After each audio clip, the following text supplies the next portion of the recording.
అందరికి నమస్తే. రాజకీయం, సినిమా, గమ్మతి ఇచ్చంత్రాలు, వైరల్ అవుతున్న వీడియోలు, ఇట్లా తీరు వార్తలతో మన మైక్ టీ ముచ్చలు తయారుగున్నాయి. చెల్ల సుషేదం పాన్రే. అందుకంటే మొదలు హెడ్లైన్స్. లొల్లి పెట్టుకున్న నవీన్ యాదవ్, భవానీ శంకర్ గ్యాంగ్లు పొట్టు కొట్టుకురు, నెత్తులు వలిగేటట్లు. సర్కారు ఒడ్లు వంటలేదు, రైతులను బయట అమ్మనిస్తలేదు. అమాంతం పెరుగుతున్న బంగారం ధర 2 లక్షలు దాటుదట. పైలంజరా కడుపు దించుకుంటే కాళ్ళ మీద పడుతుంది అన్నట్టే ఉన్నదట Congress party senior leader Jeevan Reddy పరిస్థితి. మా బాధలు చెప్పుకుంటే చరిత్రలు అయితాయి, రాసుకుంటే గ్రంథాలు అయితాయి. ఏందయ్యా మాకు ఈ గతి పట్టించిండ్రు అన్నట్టు మంత్రి అడ్లూరి లక్ష్మణ్ ను నిలబెట్టి అడుగుతున్నాడు. ఈయనసారి వాడిపడు సార్ అంటున్నా, 10 ఏళ్ళు ఏదైతే మమ్మల్ని అరిగోత పెట్టుకునేది ఇస్తుందో, ఇవాళ మళ్ళీ ఏదైతున్నదో మళ్ళీ మాది పెత్తనం చెప్తా. ఏదైతే ఉందో బీఆర్ఎస్ సర్కార్ ఉన్నప్పుడు ఏదైతే గోసలు పడ్డామో ఇప్పుడు కూడా అదే గోసలు పడుతున్నాం. మా మాటకి విలువలేదు, మేము చేయమన్న పనులకు నిధులు లేవు, ఇక ఎందుకు కాంగ్రెస్ ప్రభుత్వం ఉండి అన్నట్టు అడుగుతున్నాడు. చెప్తా, మీరు అభివృద్ధి చేయరా, మీరు మంజూరు చేయరా, మీరు అట్లా సిద్ధాంతం పెట్టుకున్నారా? ఓన్లీ పార్టీ ఫిర్యాదు చెప్తే నేను పని చేస్తా అని చెప్పని పెట్టండి, బోర్డు పెట్టండి. పార్టీ ఫిర్యాదుదారులకి అవకాశం, ప్రతిపాదన అట్లయినా కాంగ్రెస్ పార్టీ పెట్టుకున్నది ప్రభుత్వం. Jagtial MLA Sanjay BRS party నుంచి కాంగ్రెస్ పార్టీ జీవన్ రెడ్డి మీదనే గెలిచిండు. అట్లా గెలిచినోడు తర్వాత కాంగ్రెస్ పార్టీలో ఏరిండు. ఆగో అప్పటి నుంచి జీవన్ రెడ్డికి కడుపు కుమ్మరి వామి తీరుగా గుమ్ములుతున్నదట. ఒక్కటే పార్టీలున్నా నువ్వెంత అంటే నువ్వెంత అన్నట్టే ఉంటున్నాడట. అందుకే జీవన్ రెడ్డి మాటను జగిత్యాలలో చెల్లకుండా చేస్తున్నాడట. ఇక మంత్రి అడ్లూరి లక్ష్మణ్ ను గీ తిరిగా నిలదీస్తున్నాడు. అందుకే పార్టీ ఫిరాయించి కాంగ్రెస్ పార్టీలకు వచ్చిన వాళ్ళకే పెద్ద పీటేస్తారా, అట్లేమన్నా బోర్డు పెట్టుకున్నారా అని గద్దించి అడుగుతున్నాడు. మీరు పార్టీ ఫిరాయించిన చెప్తే అభివృద్ధి చేస్తే తప్ప మీరు చెప్తే చేయరా? అలా మాకు కనీసం ప్రతిపాదించే ఆలోచన లేదా సార్? మాకు కాంగ్రెస్ లో తెలివిలేదు రాజ్యం ఎట్లా చేయాలను, కాంగ్రెస్ లో తెలివిలేదు సార్ రాజ్యం ఎట్లా చేయాలను. కాంగ్రెస్ పార్టీలో అనుభవం కలిగిన లీడర్ సాబ్ మాట్లాడుతున్న మాటలు ఇవి. కాంగ్రెస్ పార్టీలకు రాజ్యం ఎట్లా చేయాలనో తెలుస్తలేదని కడుపులున్న మాట మొత్తంగా అక్కేసిండు. Gaurav Shankar infra builder private limited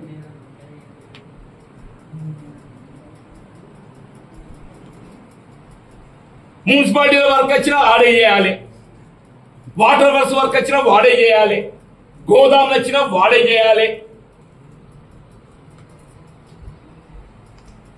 ఏం సార్ మరి చేసుకోవాలి, బతకని వారికి ఆశ ఎక్కున్నట్టు బతకని సార్. కనీసం మా రాజకీయ హక్కులు మేమనేది మా రాజకీయ హక్కులు అడుగుతున్నాం సార్. ఇన్నరా కేటీఆర్ హరీష్ రావు చెప్పినట్టు ఇక్కడ కూడా పంచుకుడు పంచాదే. వాడెవడో వచ్చి ఇక్కడ పనులు చేసుడైంది, మాకు శక్తి లేదా, మేమేం పని చేయలేమా అన్నట్టు అడుగుతున్నాడు. ఎలక్టెడ్ ఎమ్మెల్యేస్ మీద మీకు విశ్వాసం లేదు, మనకి ఎంత కనబడుతుంది? వీళ్ళు మీరు 20 మంది సభ్యులు ఎక్కువ ఉన్నారు సార్ అధికంగా.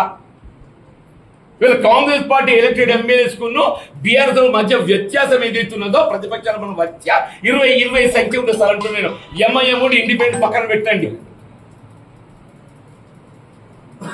మన పార్టీని మనం చక్కగా చూసుకోకుండా నేను వాడేవన్నా తీసుకెళ్ళి పక్కన పెట్టుకుంటే వీడు ఏమైనా మంచిదంటే కాంగ్రెస్ మీరు అడ్జేస్తాను కదా సన్నగా అర్థం కాదు. సర్కారును నడిపే అంత బలం ఉన్నాక బయటి పార్టీలను ఎందుకు తీసుకోవాల్సిన పనేమున్నది మనకు? అంటే కాంగ్రెస్ పార్టీలో గెలిచిన ఎమ్మెల్యేల మీద నమ్మకం లేదా మీకు? పోగాలుంటే ఎందుకు తీసుకున్నారు బయటి పార్టీ ఎమ్మెల్యేలను? ఎందుకు నన్ను ఇట్లా మానసిక క్షోభకు గురి చేస్తున్నారు అన్నట్టు మస్తు ఆవేశంగా అడిగిండు. నువ్వే నన్ను చేసింది ఇట్లా, నన్ను సత్యం చెప్తున్నా. మానసిక హింస గురి కావడానికి కారణం ప్రధానంగా శ్రీధర్ బాబు గారు 10 లక్షలు మరి ఇల్లు ఇస్తారని చెప్పండి. ప్రాణం చెప్తున్నాను, నాకు ఆనాడు తెలిపిస్తుండే ఒట్టి నన్ను ఏదైతుందో ఆ మేకలుగా ఇట్లా బలిచ్చినట్టు ఇచ్చినట్టుండే. అయ్యో పాపం, అమ్మోరు జాతరలా మేకను బలిచ్చినట్టు జీవన్ రెడ్డిని బలి చేసి అడ్లూరి లక్ష్మణ్, శ్రీధర్ బాబులు మంత్రి పదవులు పొందిండ్రు. వాళ్ళు చేయబట్టి నాకు ఈ మానసిక క్షోభ అనగానే లక్ష్మణ్ అవుతున్నాడు. నాకే పదవి అక్కర్లేదు, నేను చెప్పిన మా ఊళ్ళకు నాకు కావాలని 24 గంటలు పట్టుకొస్తా అని చెప్పి నేను 24 గంటలు బుక్ ఎక్కేస్తా అని చెప్పి నేను. నాకు కాదే, నా కార్యకర్త హక్కులు కాపాడాలి. మరి గంట సేపట్ల పదవి తెచ్చుకుంటా గానీ ఇవాళ కార్యకర్తలు అనేటోళ్ళను కాపాడుకోవాలన్నా వద్దా? మరి ఎందుకు ఇట్లా మంది పార్టీలో గెలిచినోని తీసుకొచ్చి నా నెత్తి మీద పెట్టిండ్రు అన్నట్టు బాధను దిగమింగి మాట్లాడుతున్నాడు. పాపం అడ్లూరి లక్ష్మణ్ ఏం మాట్లాడాలనో అర్థం కాక శత్తమే శత్తం అన్నట్టు చెప్తున్నాడు. ఎవరు ఎన్ని చెప్పినా కాంగ్రెస్ పార్టీలనే ఉండి ఎన్నో పోరాటాలు చేసిన జీవన్ రెడ్డి ఇప్పుడు జీవం లేని లీడర్ తీరుగా మిగిలిపోయాడు. కాంగ్రెస్ పార్టీలు ఇంకా పట్టించుకోకుంటే పార్టీ మరి ఛాన్స్ కూడా ఉన్నదని అంటున్నారు. చూడాలి మరి ఏం జరుగుతుందో. అరే శ్రీహరికోటలా మన సైంటిస్టులు అగ్గంటు పెడితే ఆకాశంలో క్రయ్యమని ఎగిరే రాకెట్ కంటే ఎక్కువ స్పీడ్ తో పెరుగుతున్నది కదా బంగారం రేటు. బాబ్బా దొంగని పోలీసు వాళ్ళు దారిమినట్టే ఆవుకుంటూ ఉరుకుతున్నది. మరీ చిత్రం కాకపోతే ఏంది ఒక్కరోజు తులం బంగారం ధర 3000 పెరుగుడు ఏమన్నా తరీకేనా? అంతర్జాతీయ మార్కెట్లు తక్కెట్లు రేట్లు పతంగి తీరుగా పైకే పోతున్నందుకు 10 గ్రాముల బంగారం ధర 1,31,000 ఉన్నది. అమాంతం 3,000 ఒక్కసారి రయ్యమని పెరిగింది. నిన్న ఓ 10 తులాల బంగారం కొన్నోళ్ళకు 30,000 మిగిలినట్టే అయ్యింది. అందుకే మా మైక్ టీవీ ముచ్చట్లల్లో ఊకూకే చెప్తున్నాం, రాబోయే రోజులలో రేట్లు తగ్గుతుంది కావచ్చు, ఏమో చూద్దాం 4 రోజులు ఆగి కొందాం అనుకున్న వాళ్ళకు ఆశభంగమే అయితే తప్ప బంగారం అగ్వావుడు కుదరదు పని చాలా సార్లు చెప్పినాం. మీ ఆలోచనలే కల్తీ అవుతాయి తప్ప బంగారం రేట్లు తగ్గుడు అనేది ఇప్పట్లో జరగని పని అని పదే చెప్పినాం. మా మాట చెవుకు ఎక్కించుకున్న వాళ్ళు జనంతా సంబరపడుతున్నారు కావచ్చు, కానీ ఈయనోళ్ళే బంగారం దూరమైనందుకు బాధపడుతున్నారు కావచ్చు కదా. సరే గా ముచ్చట అటు ఉంచితే ఈ బంగారం ఉరికే స్పీడ్ చూస్తుంటే 1,50,000 దగ్గర ఆగేటట్టు అనిపిస్తలేదు. 2 లక్షల తర్వాత 3 లక్షలకు ఇట్లా అమానం స్పీడ్ తోని ఇంకింత పెరిగేటట్టే కొడుతున్నది. అందుకే చాలా మంది భూములు కొనుడు బంగ్లాలు కొనుడు రియల్ ఎస్టేట్ చేసుడు కంటే బంగారం మీద పెట్టుబడి పెడితే మంచిదని ఆలోచన చేస్తున్నారట. కాబట్టి బంగారం కొనాలనే ఆశ ఉన్నోళ్ళు అప్పో సప్పో చేసైనా ముందుగాల బంగారం కొనుండ్రి, తర్వాత రేట్లు పెరిగినాక చేతులు విసుక్కుంటే మనకు మనమే నసుక్కుంటే ఏం ఫాయిదా ఉంటుంది. కాబట్టి జల్ది కొనుండ్రి అని అంటుర్రు బంగారం రేట్లు పెరిగే రువ్వడి చూస్తున్న వాళ్ళంతా. అమ్మ పెట్టది అడక తిననియది అన్నట్టే వేస్తున్నది రైతులని కాంగ్రెస్ సర్కారు. ఎదిగిన బిడ్డ ఎంతో పండిన పంట గంతే. బిడ్డ పెళ్లి చేయాల్సిందే, ఎండిన పంటను అమ్ముకోవాల్సిందే. కానీ రైతును అటు కాకుండా ఇటు కాకుండా చేస్తున్నది కాంగ్రెస్ సర్కారు. స్టేషన్ గణపూర్ నియోజకవర్గం షిల్పూర్ అనే మండలంలో 10 రోజుల నుంచి పంటను ఎండబెట్టి ఎదురు చూస్తున్నారట రైతన్నలు. ఆ ఐకేపీ సెంటర్ తరపున కొనేటోళ్ళు రారు, కాంట పెట్టరు. చూసి ఓపిక పట్టని రైతులు బయటోళ్ళకి అమ్మేదానికి బేరం చేస్తుంటే చూడుండ్రే ఏం చేసింది. ఏం జరిగింది మాకు తెలియదు కదా. ఇక పొద్దుగాల కూడా మేము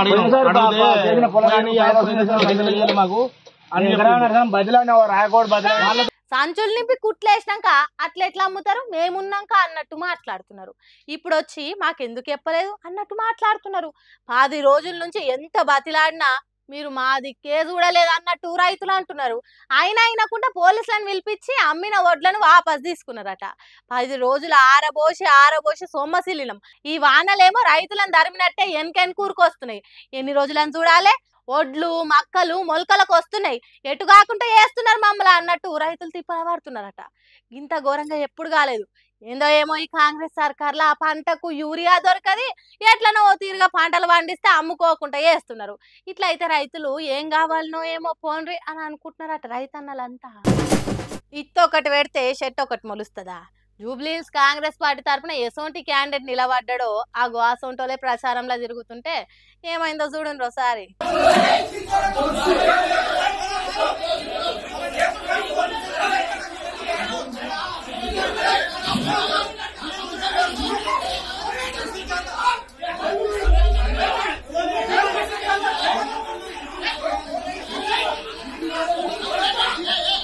చూసిండ్రా, ఒకళ్ళ కంటే ఇంకొకళ్ళకు పడని పార్టీలు 2 ఎదురు పడితే కొట్టుకున్నట్టు గల్లీల గల్లలు పట్టుకొని గుద్దుకున్నట్టు ఏ తీరుగా కొట్లాడుతున్నారో చూడండి. ఇక్కడ కూడా ఏదో పంపకాల పంచాదే కావచ్చు. పగలు ప్రతీకారాలతో రగిలిపోతున్నట్టు పార్టీ ప్రచారాన్ని పక్కకు పెట్టి నెట్టేసుకున్నారు. రహమత్ నగర్ లో పార్టీ కరపత్రాలు చేత పట్టుకొని కండువాలు మెడలు వేసుకొని ఓట్లు అడుగుతున్నారట. మరి ఎక్కడ జడిందో ఏమో నవీన్ యాదవ్ గ్యాంగు భవానీ శంకర్ గ్యాంగులు 2 గ్రూపుల తీరుగా విడిపోయి సై అంటే సై అన్నట్టు జబ్బలు జరుచుకునుడు తొడలు కొట్టుకునుడు చేసిండ్రు. ఇక అక్కడున్న జనాలు అబ్బా ఎంత మంచి పార్టీ, ఇంత క్రమశిక్షణ ఉన్న పార్టీకేనా వీళ్ళు ఓటేయండి అడిగేతానికి వచ్చింది. వాళ్ళల్లో వాళ్ళే కొట్టుకుంటున్నారంటే రేపు మనల్ని కూడా ఓటేతానికే వెనకాడరు. కాబట్టి ఈ సొంటోలో కోట్లేసి గెలిపిస్తే ఏం జరుగుతుందో చెప్పగానే చెప్తున్నారు మా ఇంట్లో ముంగట కొట్టుకొని. ఇంతటి మహానుభావులే గల్లలు పట్టుకొని కొట్టుకున్నోళ్ళే మన బతుకులను ఆగం చేస్తారు. కాబట్టి ఇంత మంచి కాంగ్రెస్ పార్టీకి ఓట్లేసి మన ఇండ్లు గూల కొట్టించుకోవాలి. ఆదర్శప్రాయుల పార్టీకి అండగుండి ఓట్లేస్తే ఏమవుతుందో పూర్తిగా తెలుసు కాబట్టి గట్టి నిర్ణయానికి వచ్చిందట జూబ్లీ హిల్స్ పబ్లిక్. ఇక చూడాలి మరి ఏమవుతుందో, ఇక వాళ్ళు గెలుస్తారు. అధికారంలో ఉన్న ప్రతిపక్షమైన ఎన్నికలైనా ఇంకేదైనా అందరికంటే 100 అడుగుల ముందుంటామన్నట్టే ప్రచారంలో దూసుకొని పోతున్నది బీఆర్ఎస్ పార్టీ. నీకు దొరక నీ అయ్యకు దొరక అన్నట్టు ఊరుకులు పరుగులు పెడుతున్నది. గల్లీ గల్లీ తిరుగుడు, గరీబ్ జనాలను కలుసుడు, కాంగ్రెస్ సర్కార్ నమ్మించి ఎట్లా ఘాటేసిందో చెప్పుడు. అబ్బో చిన్నగలే ఎన్నికల ప్రచారము. మాజీ మంత్రి హరీష్ రావు సారు కేసీఆర్ సర్కార్ ఉన్నప్పుడు కట్టిన బస్తీ దవాఖానాలకు పోయిండు. అక్కడికి వచ్చిన బస్తీ పబ్లిక్ ను పలకరించి మాట్లాడిండు.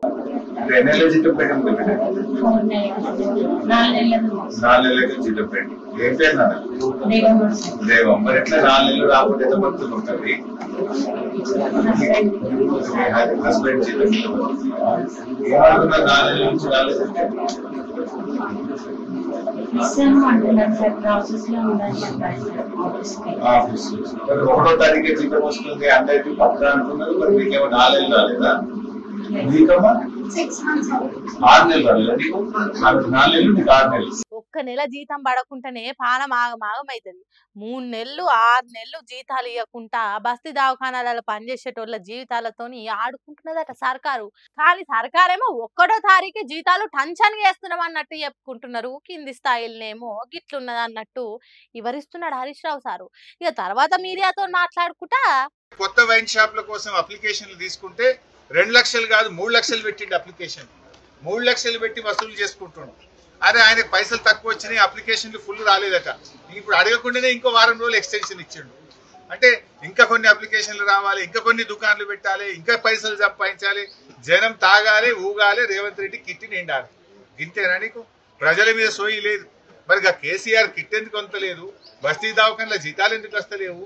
బస్తీ దవాఖాన్ల మందులు ఎందుకు లేవు? బస్తీ దవాఖాన్ల పరీక్షలు ఎందుకు లేవు అని ఒక్కనాడన్నా రివ్యూ చేసినావా? ఆనాడు 15వ ఆర్థిక సంఘం కేంద్రంలో ఉండే ప్రభుత్వం అరే ఈ బస్తీ దవాఖానాలు చాలా బాగా పెట్టిండు కేసీఆర్, బాగుంది, దేశం మొత్తం తెలంగాణను చూసి నేర్చుకోండి అని ఆనాడు మమ్మల్ని ప్రశంసించారు. కానీ ఈనాడు ఏమైపోయింది? బస్తీ దవాఖానాలకే సుస్థి పట్టింది. పనిచేసే సిబ్బందికి వైద్యం లేదు, గోళీలు లేవు, పరీక్షలు లేవు.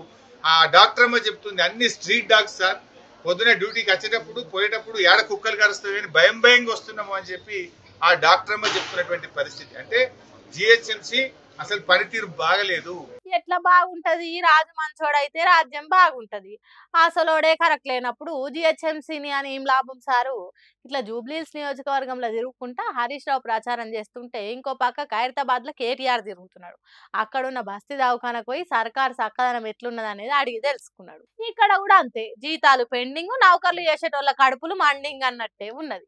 తర్వాత కేటీఆర్ బయటికి వచ్చినాక విలేకరి ఓ ప్రశ్న అడిగితే పార్టీ మారినోళ్ళ దిమ్మ తిరిగేటట్టు మాట్లాడిండు. మా పార్టీ ఎమ్మెల్యే ఉంటే మా పార్టీ ఎమ్మెల్యే పేరు కాంగ్రెస్ స్టార్ క్యాంపెయినర్ లిస్ట్ ఎందుకు వచ్చింది? ఆయన మా పార్టీ ఏ పార్టీ ఇటు ఉండే ప్రజలందరికీ తెలుసు.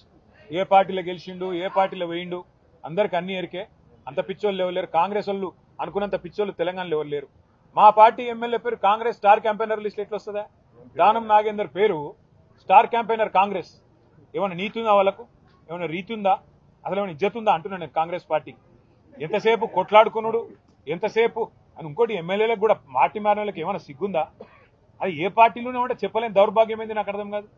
చెప్పు దమ్ముంటే నేను కాంగ్రెస్లో పోయినా, అవసరమైతే ఉప ఎన్నిక కొట్లాడతా, నాకు ప్రజల మేమేదో పెద్ద పొడి చేసినాం, అద్భుతాలు చేసినాం, 2 ఏళ్లలో విజయోత్సవాలు చేస్తారు కదా, చేయి రాండ్రి ఎలక్షన్లకు, ఎవరు వద్దన్నమా? ఇట్లా ఇజ్జత్ తీసి ఇంటెన్కి వేసినట్టు చేసిండు పార్టీ మారినోళ్ళను. ఇక ఇంకో మాజీ మంత్రి జగదీష్ రెడ్డి బోరబండ వినాయకరావు నగర్ బస్తీ దవాఖానకు పోయిండు. డాక్టర్లను సమస్యలు అడుగుడే కాదు, తన ఒంట్లో ఏమైనా సమస్యలు ఉన్నాయా అని హెల్త్ చెకప్ చేయించుకున్నాడు.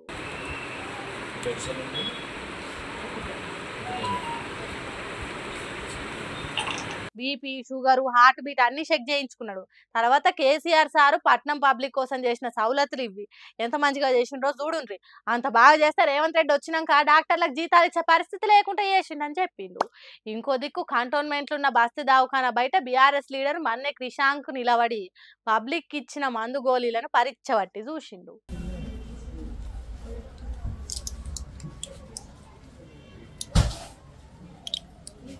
ये अभी दिया हम आपको अभी दी बेटा अभी ले लेके अब बाहर लेकर ही आप आए इट इज रियली షాకింగ్ అమ్మా వారు ఇప్పుడు నాకు ఎదురొచ్చారు వారు ఇచ్చిన టాబ్లెట్స్ ఆ మీ డోర్ స్టెప్ బయటనే దీని ఎక్స్పైరీ జూలై 2025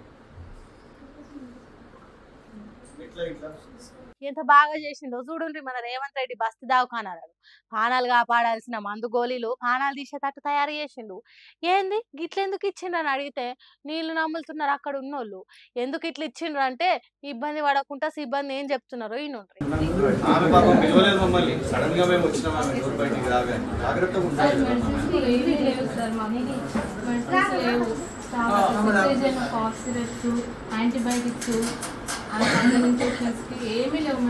చూడండి ఎట్లయిపోయిందో. సిబ్బందికి ఇచ్చే జీతాలు దేవుడెరుగు, కనీసం మందు గోళీలు కూడా సప్లై చేస్తలేదట సర్కారు. ఎట్లుండే దవాఖానాలను ఎట్లా తయారు చేసిండ్రో చూడుండ్రు అనుకుంటా ఎన్నికల ప్రచారాన్ని జోరుగా చేసుకుంటా పోతున్నారు. పట్నం పబ్లిక్ ను కాంగ్రెస్ ఏ తీరుగా చూస్తున్నది అనేది జనానికి అర్థమయ్యేటట్టు చెప్పుకుంటా పోతున్నారు. అట్లా కారు గుర్తు పార్టీని 5వ గేరేసి నడిపిస్తున్నారు ప్రచారంలా. చూసిరానిలా నేను మట్కష్ట ముచ్చట్లు ఎట్లనే ఇంకిన్ని ముచ్చట్లతోటి మళ్ళీ కలుద్దాం. అప్పటిదాకా చూస్తూనే ఉండరు మైక్ టీవీ ముచ్చట్లు.